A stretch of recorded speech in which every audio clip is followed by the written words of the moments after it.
এবছরে এত নেমন্তন্ন পেয়েছি যে গুণে শেষ করা যাবে না।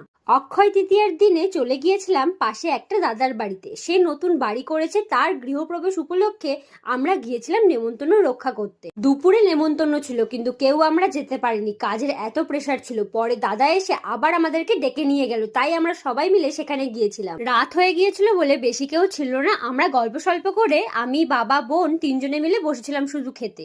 আসলে আমাদের বাড়ির সঙ্গে, বিশেষ করে আমার বাবার সঙ্গে সম্পর্ক সবার খুব ভালো, তাই নেমন্তন্ন করতে কেউ ভোলে না। আর আমরাও চেষ্টা করি সবার নেমন্তন্ন রক্ষা করতে। দেখেছো, কথা বলতে বলতে ফ্রাইড রাইস আর আলুর দম দিয়ে আমি খেতে শুরু করে দিয়েছি। রান্নাটা সত্যি খুব সুন্দর হয়েছিল, হালকার মধ্যে। খাওয়া শেষে দিয়ে দিল আমের চাটনি। চাটনিটা দারুণ হয়েছিল, বেশ টক টক মিষ্টি মিষ্টি। এরপর পাঁপড় আর রসগোল্লা তো ছিলই, এবং লাস্টে দিয়ে দিয়েছিল হাজমোলা।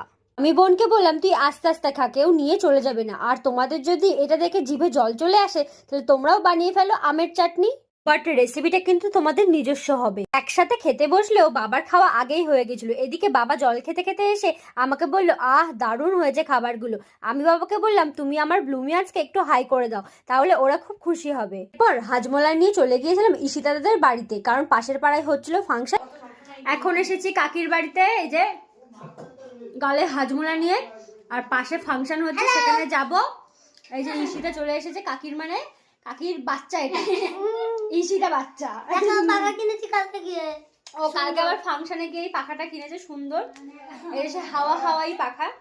খুলছে না, ঈশিতা তো খুলে দে এটা। দেখো এরকম করে খুলতে হয়। এই যে হাওয়া হাওয়াই হাওয়া হাওয়াই হাওয়া হাওয়াই। তো গৃহপ্রবেশে তো গেলাম, দেখালাম কি কি খেয়েছি। আজকের মতো টাটা, সবাই ভালো থাকবেন, সুস্থ থাকবেন। দেখা হচ্ছে অন্য কোনো ভিডিওতে। টাটা।